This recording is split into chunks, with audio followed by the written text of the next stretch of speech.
더불어민주당이 지방선거에서 인물난을 겪고 있는 가운데 백의종군을 선언했던 송영길 전 대표가 서울시장 출마를 공식화했습니다.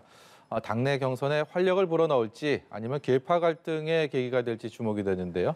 뉴스 1번지 1번 전장, 오늘은 민주당 원내 전략부대표인 고민정 의원과 함께하도록 하겠습니다. 어서 오세요. 네, 반갑습니다. 송영길 전 대표 얘기 좀 해볼게요. 네. 경선에 활력을 불어넣기보다는 계파까지는 아니더라도 지금까지 상황 봤을 땐 좀 갈등의 계기가 된 건 아닌가라는 생각이 드는데요. 어떻습니까? 이게 어떻게 보면은 활력이고 어떻게 보면 갈등인 것이죠. 근데 어쨌든 간에 움직임과 이게 뭔가 목소리들이 새롭게 분출되고 있는 거는 공통점인 것 같습니다. 예. 그리고 현재 이제 송영길 전 대표의 이 출마 선언에 대해서 과연 대선에 대한 패배의 책임을 지고 이제 그 자리에서 물러났는데 다시금 이렇게 선거에 나서는 것이 어떤 건가? 그럼 국민들에게도 거기에 대한 입장 표명이 좀 있어야 될 것 같고요. 예. 그리고 또 하나는 현재 인천 계양구을 이제 국회의원이시기 때문에 서울시장을 나오려면 거기를 이제 사퇴를 하셔야 되죠. 그러면 그 지역구에서도 그러한 입장들이 국민들께 또 설명들이 잘 됐는가에 대한 것도 좀 필요할 것 같고. 그래서 아직은 좀 모든 문제가 깔끔하게 해결된 것 같지만은 않습니다. 일단 거주지 이전을 하면서 이제 행정적인 부분에 대한 것들은 준비가 끝났다라고 볼 수가 있을 텐데 내부적으로 이런 또 호응이나 또 거기에 대한 정당성을 부여하기에는 좀 더 노력이 필요해 보인다. 이런 말씀으로 들리네요. 네, 아무래도 궁금한 사안들이 많고 왜 서울시 출신의 의원이 아니신데도 불구하고 나왔을까? 그리고 대선과의 관계에 대해서 우리가 어떻게 받아들여야 될까? 저도 이제 서울 지역구를 두고 있는 의원으로서도 예. 이제 같이 뛰어야 되는 장수들이기 때문에 이런 게 명확하게 납득이 되지 않으면 이제 지역에 있는 당원들 비롯해서 주민들을 설득하는 데에도 아무래도 좀 어려움이 있겠죠. 근데 역으로 좀 생각을 해보면 지난해 보궐선거에서 워낙 서울에서 참패를 했기 때문에 지금 선뜻 나서는 후보군이 없는 상황이기 때문에 송영길 전 대표의 이런 뭐 출마 선언이 무작정 본인에 대한 욕심을 채우기 위한 것이다라고만은 또 폄하하기는 어려운 상황 아닙니까? 그럼요. 저는 방금 말씀하신 부분에 굉장히 공감합니다. 그래서 앞서 말씀드린 것처럼 이것이 갈등으로 볼 것이냐 아니면 뭔가 활력으로 볼 것이냐 두 가지가 공존하고 있다는 말씀을 그래서 드린 건데요. 지금 현재 당 내에서도 이 서울시장 후보로 뛰어도 충분한 자격을 갖고 있는 사람들이 많이 있습니다. 그러나 이제 선뜻 나서지 못한 부분이 있었는데 지금은 오히려 많은 고민들을 많은 후보들이 하고 계실 거란 생각이 들고 빨리 링 위로 올라오셔서 이 경선을 좀 치열하게 치르는 모습을 보여드리는 게 민주당이 여전히 살아있구나. 그리고 이번 선거에서도 우리가 뭔가 그림을 그려볼 수 있구나라는 이런 희망들을 좀 만들어주셨으면 좋겠습니다.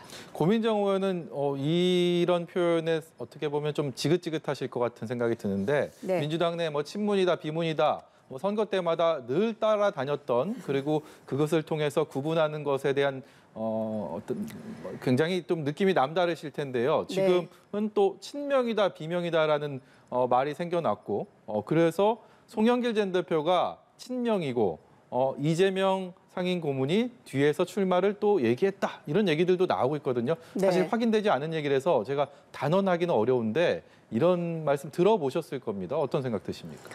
친명, 이명, 친문, 비문에 이어서 이제 네. 계속해서 그러한 이제 이름들이 붙고는 있는데요. 뭐 거기에 대해서는 저도 답은 똑같습니다. 별로 동의할 수는 없는 부분이라는 점. 그러나 이재명 후보께서 과연 이제 송영길 대표에게 서울시장을 나가주십시오라고 정말 이 제안을 했던가에 대해서는 아직 아무것도 확인된 바가 없는 상황이기 때문에 마치 후보가 뒤에서 뭐라도 한 것처럼 비춰지게끔 만드는 것은 저는 별로 이렇게 좋은 모습 같지는 않습니다.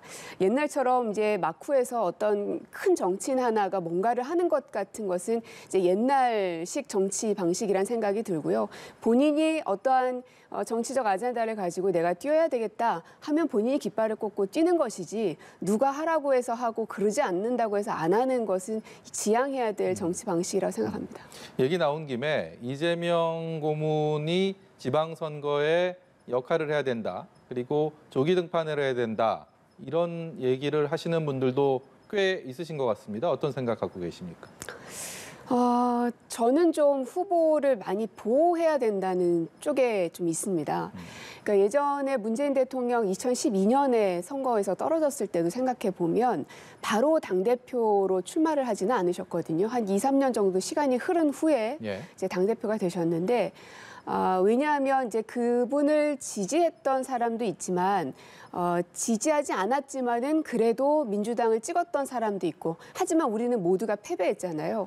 이제 그런 사람들의 마음에 이 다친 상심들을 좀 어루만져 줄 필요가 있고 그리고 당이 갈라지지 않고 좀 화합할 수 있는 여지가 생겨야 되는데 그러기 위해서는 조금의 좀 시간적 텀이 필요한 게 아닌가.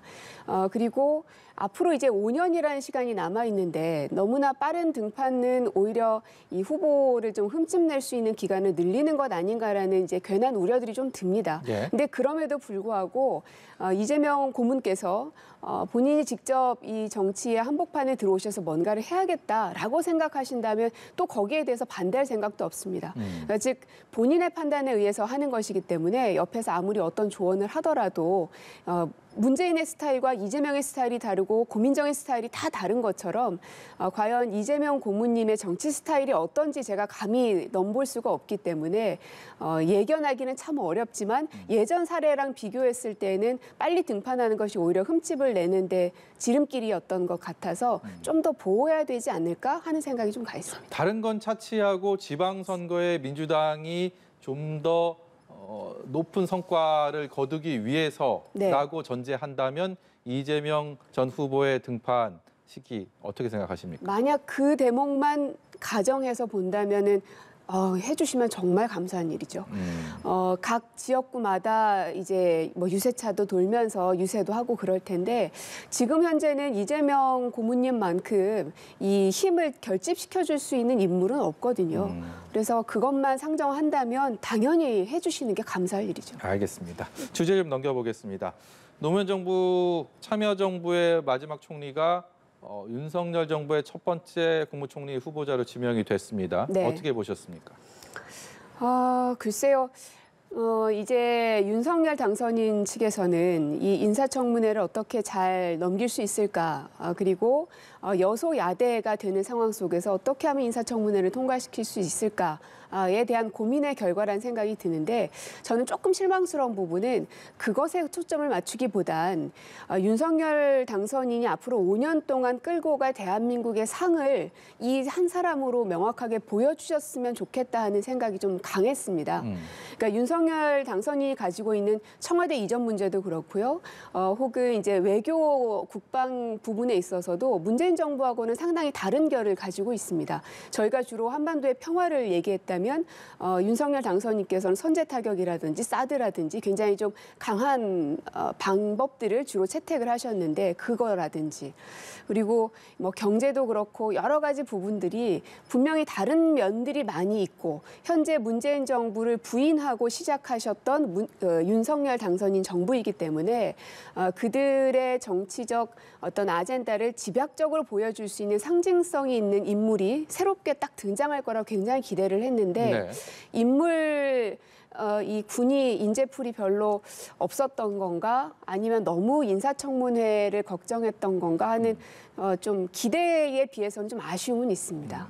선뜻 생각이 들었던 그런 것들을 충족할 수 있는 인물이 있습니까? 글쎄요, 그거는 이제 그쪽에서 찾을 일이니까요. 네, 알겠습니다.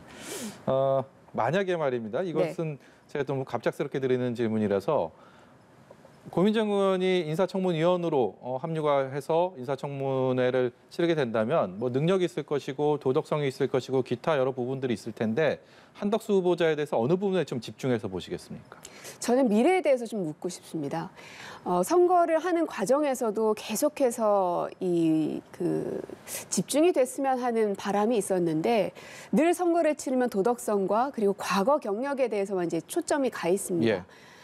그러나 대한민국 국민들이 바라는 건 우리나라가 과연 5년 동안 앞으로 어떻게 갈 것인지에 대한 궁금증과 답답함이 있는 거거든요. 그런 측면에 있어서 이 한덕수 이 후보자 같은 경우는 네. 한 15년 정도의 간극이 있기 때문에 새롭게 급변한 이 시대상에 과연 잘 맞는 사람인가에 대해서 이제 물음표가 있는 겁니다. 4차 산업혁명 시대로 완전히 시대가 변했고요. 고령화, 또 청년 문제, 옛날에는 대두되지 않았던 문제들이 지금은 굉장히 많이 수면 위로 올라오고 있습니다. 여기에 대해서 그분이 어떤 미래 비전을 그려낼 것인가. 그냥 단순히 실무적으로 일을 하는 사람은 공무원이나 혹은 장차관 이런 분들이 충분히 다 하실 수 있죠.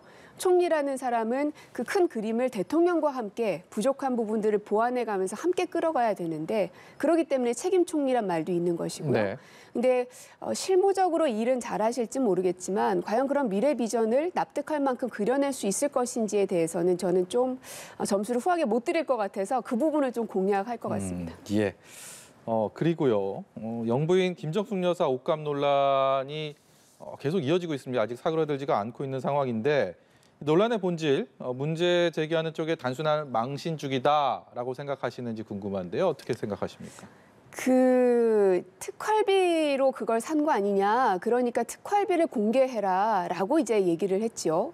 그러니까 그리고 또 하나는 그럼 특활비가 아니라고 하니까 예. 아니라면 사비로 구입한 그 내역을 공개해라라고 얘기합니다. 저는 그 두 가지 말을 들으면서 어떤 생각이 드냐면 왜 군대에서 그런 얘기 많이 하더라고요. 누구 장군이 누가 뜨면 비 오는 날 네. 웅덩이에 물 차지 않게 계속 저 물을 퍼내라 뭐 예. 이런 얘기 하더라고요. 그러니까 불가능한 일을 가능하게 하라는 지시인 거죠. 특활비 같은 경우는 공개할 수 없는 부분이라는 게 명확하고 그래서 얼마 전에 청와대에서 역대 정부에서의 특활비를 얼만큼 썼는지 그 규모를 얘기를 했습니다. 앞선 이제 이명박 정부 때 130억, 박근혜 정부 때 141억이었는데 문재인 정부 때는 96억 5천이 편성이 됐지만 실제로 집행된 건 84억이었습니다. 그러니까 현저히 떨어진 금액이죠. 거기에 비해서 윤석열 검찰총장 당시의 특활비가 147억입니다. 그러면은 이 검찰총장 당시에 147억도 공개해야 되는 것이죠. 하지만 거기에 대해서는 아무런 답을 내놓지 않고 있거든요. 그리고 또 하나 사비로 구입 내역을 밝히라. 제가 그때 이제 허은하 의원님 나왔을 때도 물어봤습니다. 우리가 다 옷을 사고 신발도 사고 하는데 언제 어디에서 어떤 카드로 무엇을 샀는지가 기억나느냐. 그리고 영수증을 봐도 어떤 옷이 어디에서 어떻게 샀는지가 다 세세하게 명기되어 있지는 않지 않습니까? 근데 그것을 하나하나 다 맞춘다는 것이 결국은 가능한 일인가. 우리 그냥 일반 개인들도 그게 쉽지 않은 일인데.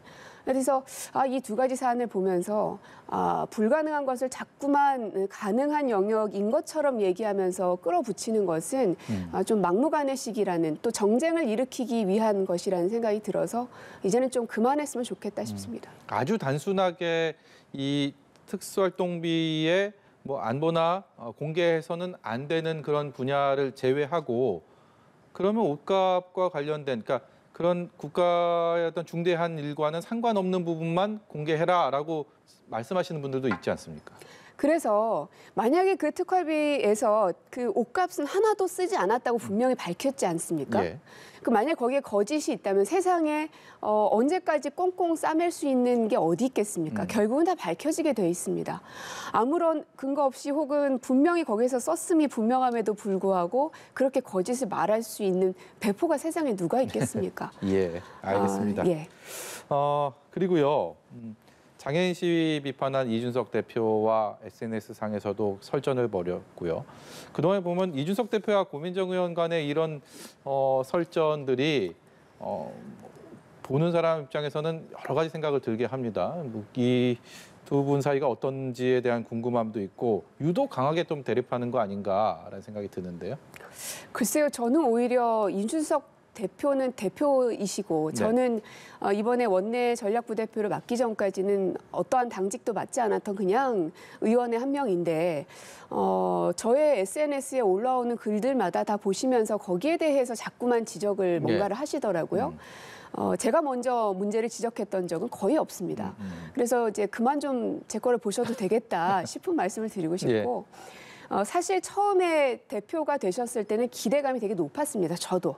왜냐하면 청년 정치인의 한 명으로서 청년 정치가 당의 대표가 됐고 그때는 국민의힘만의 부름이라기보다는 굉장히 많은 대한민국의 부름이었다고 생각이 들었습니다. 그래서 한편으로는 좀 부럽기도 했습니다. 그 당의 그러한 선택이. 그리고 또 한편으로는 잘했으면 좋겠다라는 기대감도 좀 섞여 있었습니다. 그런데 시간이 지나면서 보여지는 것은 계속해서 무언가를 갈라치게 하려는 그런 모습들이 비단 이번 장애인 시위에 대한 것뿐만 아니라 여성에 대해서도 그렇고요. 그것이 우리 청년 정치에 우리가 가야 할 방향인가. 우리가 그토록 586을 용퇴해야 된다 주장하고 새롭게 정치가 변화해야 된다고 얘기하면서 내놓은 대안이 고작 그런 갈라치기 정치인가. 거기에 대해서는 같은 청년 정치인으로서 너무나 이제 화가 나는 것이고요. 예. 아마 저뿐 아니라 많은 청년들이 같은 생각일 거라 생각이 듭니다. 저희 주어진 시간은 사실 다 됐는데 마지막으로 한 30초만 시간을 드리도록 하겠습니다. 여당에서 야당이 되는 민주당에 말씀하신 것처럼 처음으로 당직 원내 전략 부대표를 맡으셨습니다. 앞으로의 계획, 다짐 한 말씀만 듣도록 하겠습니다. 이제는 야당이기 때문에요. 힘 있는 야당의 모습을 명확하게 보여드릴 필요가 있겠다 싶고요. 좌고우면하지 않고 우리가 가야 할 길 그리고 비판할 대목들 국민의힘에서도 야당이 건강하게 비판하는 세력이 있어야 정부도 건강하게 나갈 수 있다라고 늘 얘기하셨기 때문에 그 어느 때보다도 더 이 송곳 검증 그리고 비판의 칼날들을 겨루고 있겠습니다. 네, 알겠습니다. 오늘 말씀 여기까지 듣도록 하겠습니다. 지금까지 더불어민주당 고민정 의원이었습니다. 네. 고맙습니다.